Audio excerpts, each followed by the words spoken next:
hadirin dan hadirat yang dirahmati Allah Subhanahu wa taala, karenanya pada kesempatan yang berbahagia ini kita akan menyebutkan beberapa syubhat yang sering mereka sebutkan untuk menolak Allah berada di atas.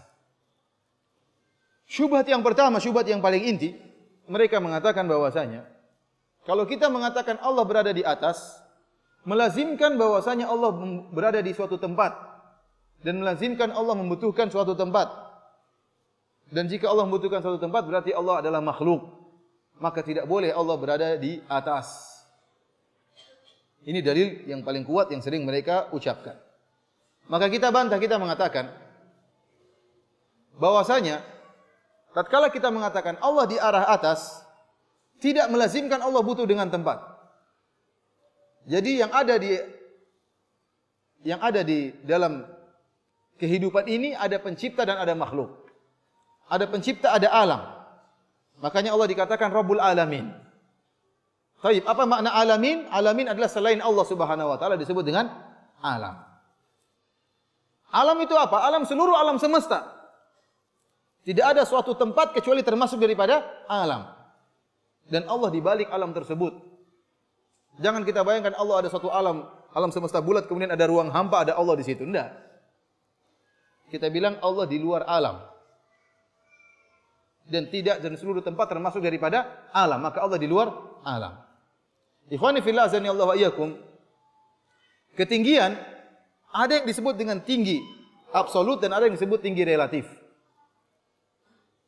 Tinggi relatif contohnya kita mengatakan lantai 4 lebih tinggi daripada lantai 3. Benar, lantai 4 lebih tinggi daripada lantai 3. Tetapi kita mengatakan lantai 4 ternyata lebih rendah daripada lantai 9. Tetapi yang disebut dengan tinggi absolut adalah tinggi ke arah atas.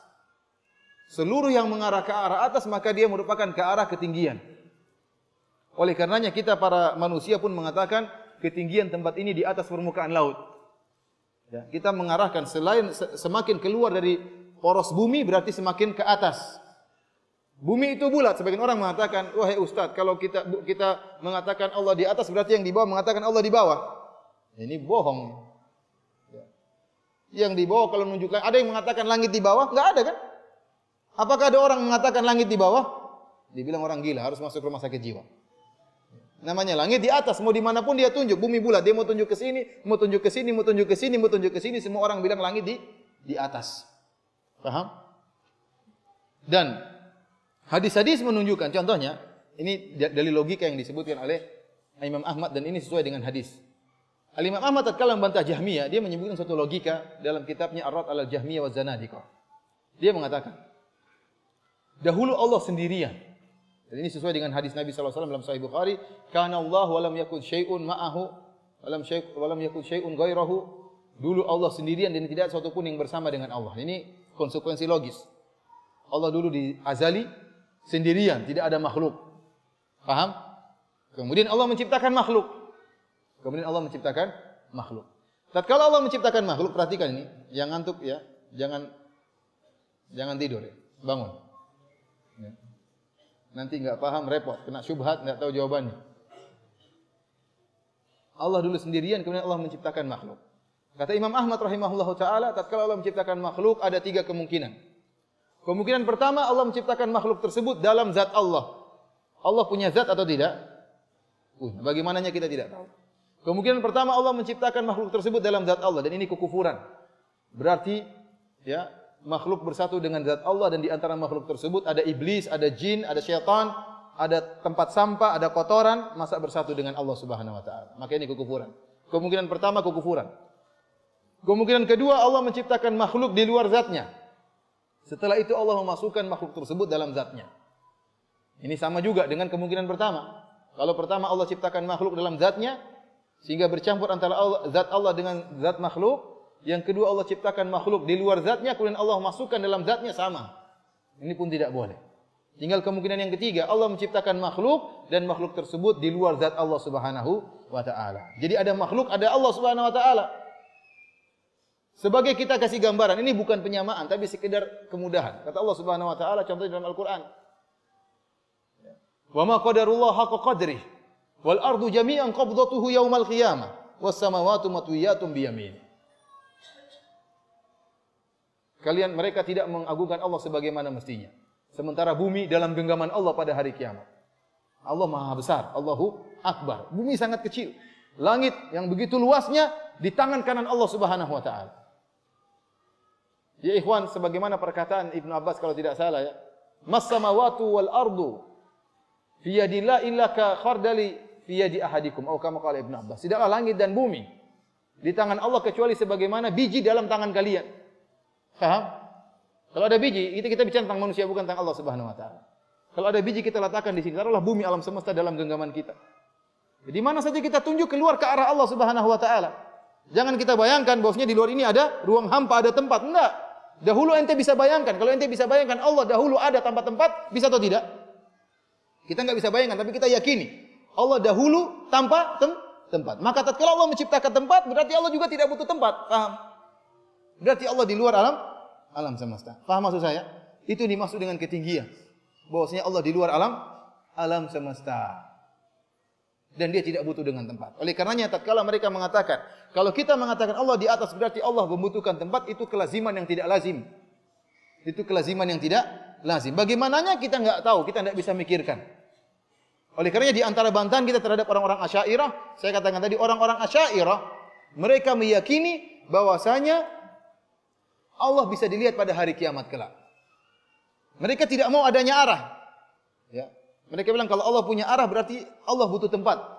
Maka mereka mengatakan Allah tidak bisa ditunjuk. Kalau kita tunjuk berarti Allah sudah ada arah tertentu, ya atau tidak? Sementara Nabi menunjuk ke atas. Mereka bilang kita tidak boleh bilang Allah di arah. Kita bilang bagaimana enggak boleh? Nabi yang mengarahkan. Nabi yang nunjuk. Kalau suatu tidak bisa ditunjuk berarti enggak ada. Ya atau tidak? Ada suatu enggak tahu, enggak ada, enggak boleh ditunjuk, enggak ada. Enggak bisa ditunjuk berarti enggak ada. Paham? Yang suatu yang ada bisa kita tunjuk. Kalau enggak ada berarti enggak bisa ditunjuk. Nabi menunjuk di mana Allah Subhanahu wa taala. Mereka mengatakan itu arah. Kalau arah melazimkan tempat, kita mengatakan tidak. Ya. Oleh karenanya kalau ada yang mengatakan Allah fi jihah, kita bilang jihah ini adalah suatu yang mujmal, masih ambigu, masih enggak jelas.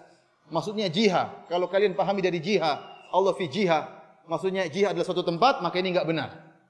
Tapi kalau maksudnya Allah fi jihah di arah dan arah tersebut tidak melazimkan Allah butuh tempat, maka ini kita imani. Karena itulah yang benar, akidah yang benar. Bahwasanya Allah di atas dan tidak melazimkan Allah butuh dengan langit tersebut. Paham? Tidak ada ruang hampa yang menaungi Allah Subhanahu wa taala. Jangan kita salah menghayal. Kemudian saya katakan tadi di antara akidah Asy'ariyah dan ini disepakati oleh ulama Asy'ariyah, seluruh ulama Asy'ariyah menyatakan Allah bisa dilihat pada hari kiamat. Ya akhi, kalau ente melihat di arah atau tidak? Rasulullah SAW mengatakan innakum tarawna rabbakum ayanan. Kalian akan melihat Allah dengan kedua mata kalian. Antum waktu melihat itu di arah atau bukan? Di arah mata atau tidak? Kalau ingin lihatnya di belakang gini maksudnya. Mata ente yang lihat ke sini terus yang dilihat di belakang, ya. Yang dilihat yang di depan mata. Berarti ada arah yang dilihat, paham atau tidak? Ini enggak mungkin mereka ingkari. Kata mereka, oh bukan begitu cara melihatnya. Ini mukabarah. Bagaimana ente lihat kemudian tidak di depan ente. Terus mau lihatnya bagaimana? Oh, bila kaif, tidak tahu bagaimana caranya. Ini ngaco. Ini gimana cara melihat tapi tidak dilihat. Gimana caranya coba? Mereka berusaha muter-muter sana, muter. Tesis saya tentang masalah ini. Semuanya enggak masuk akal jawaban mereka. Mereka tidak mau mengatakan dilihat di depan. Karena kalau di depan berarti Allah di arah, hancurlah akidah mereka. Maka mereka berusaha mentakwil kanan kiri. Jadi agama ini isinya takwil semua. Kita gampang, ya Allah melihat sudah selesai apa masalahnya. Rasulullah mengatakan Allah melihat, kalian akan melihat Allah sebagaimana kalian melihat rembulan. Selesai masalah. Melazimkan itu otak kalian. Ya. Kalian jangan menghayal tentang Allah Subhanahu wa taala karena kalian tidak tahu zat Allah Subhanahu wa taala. Jadi ini saya katakan syubhat mereka yang paling utama bahwasanya Allah kalau kita mengatakan Allah di jihah di arah berarti Allah butuh dengan tempat, kita bilang tidak demikian. Ya. Allah Subhanahu wa taala di atas dan tidak butuh dengan tempat. Dan ini akidah Ahlussunnah wal Jamaah. Kemudian di antara syubhat yang mereka sampaikan, mereka mengatakan contohnya bahwasanya tatkala seorang berdoa, sungguhnya mereka bukan mengarah ke arah Allah, tetapi memang kiblatnya doa itu ke langit. Mereka sering mengucapkan demikian. Jadi yang maksudnya karena mereka melihat ke langit karena itu kiblatnya doa. Bukan karena mereka mengharap Allah Subhanahu wa taala. Ini kebohongan. Kita dalam salat kiblatnya kemana? Ke Mekah kan? Ke Ka'bah. Iya atau tidak? Apakah beda antara kiblat doa dengan kiblat apa namanya? Salat? Bukankah di antara sunnah kita berdoa menghadap kiblat? Itu tidak? Kiblat itu yang menghasilkan muwajahah. Itu namanya kiblat. Mereka membuat bid'ah membedakan antara kiblat doa dengan kiblat apa?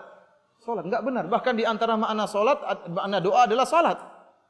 Di antara makna salat adalah apa? Doa. Seorang tatkala antum berdoa, apakah antum sedang berpikiran tentang kiblat atau sedang mencari zat Allah? Saya tanya sama antum. Jujur. Antum berdoa, kiblatnya mana? Oh, kiblatnya di atas. Enggak, memang antum cari kiblat dulu. Ada mana kiblat sana? Setelah antum hadap kiblat, baru antum menghadap ke atas. Jadi beda antara kiblat dengan apa? Antum sedang mencari zat untuk antum minta pertolongan. Mereka ingin bermain-main, ingin ini menyalahkan fitrah manusia. Fitrah manusia, tatkala mereka ke atas mencari zat Allah, bukan sedang mencari kiblat. Dan bukankah antum tahu bahwasanya kiblat bisa mengalami perubahan? Bisa atau tidak? Bisa. Dulu kan para kaum muslimin menghadap Baitul Maqdis, kemudian dirubah kemana? Ka'bah. Berarti suatu saat bisa aja dirubah kiblat ini. Padahal fitrah ke arah atas. Ini lain dengan kiblat. Kiblat bisa mengalami perubahan. Kiblat bisa mengalami nasikh dan mansukh. Sementara arah ke atas itu bukan masalah kiblat berdoa. Kiblat berdoa tetap menghadap kiblat, menghadap Ka'bah. Namun hati kita ke arah kemana? Ke atas.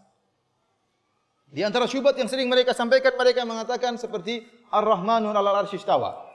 Kata mereka Ar-Rahmanu 'alal 'arsy istawa, Allah beristiwa di atas arsy. Maksudnya istaula. Allah menguasai arsy. Ini syubhat yang konyol ya. Dan tidak benar. Menimbulkan kelaziman-kelaziman yang aneh. Kenapa mereka mengatakan demikian? Allah berada di atas arsy. Mereka ingkari dan mereka mengatakan maksudnya Allah berkuasa di atas arsy. Kenapa? Karena mereka berkhayal tentang Allah. Dan saya katakan semua mu'attilah musyabbihah.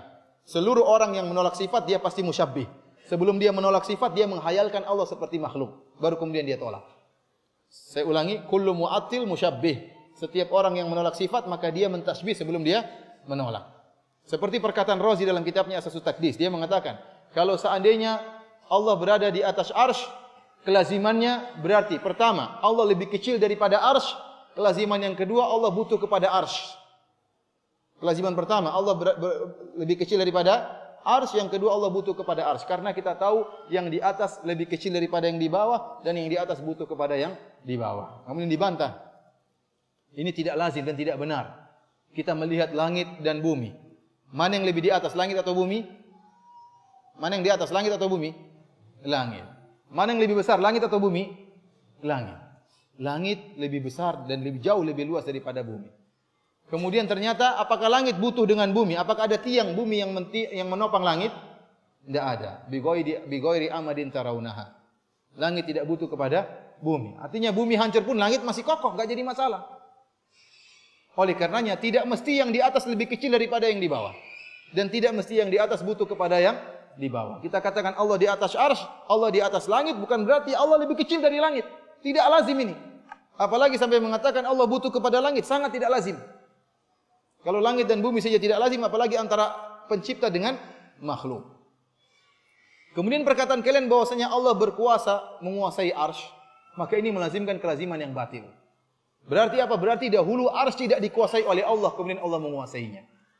Dalam banyak ayat Allah Subhanahu wa taala berfirman, contohnya dalam banyak ayat dalam Al-Qur'an, "Inna rabbakumullahu alladzi khalaqas samawati wal arda fi sittati ayyamin, tsumma stawa 'alal arsy."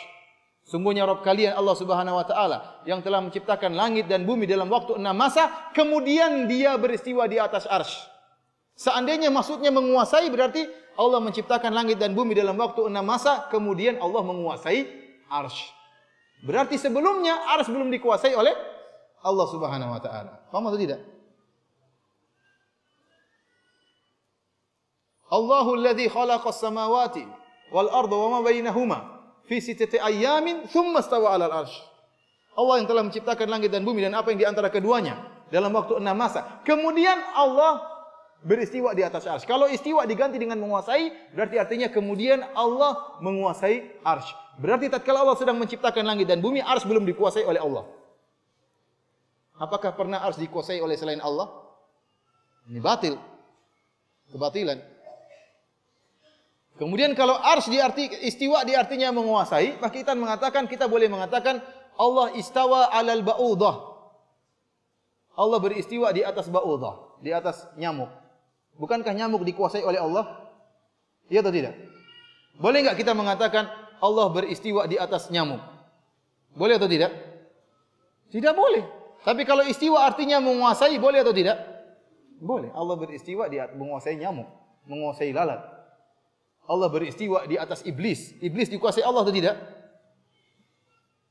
Boleh kita katakan bahwasanya pentakwilan mereka dengan istiwa dengan menguasai adalah pentakwilan yang batil, yang tidak sesuai dengan dalil-dalil dari Al-Quran dan Sunnah Nabi Sallallahu Alaihi Wasallam.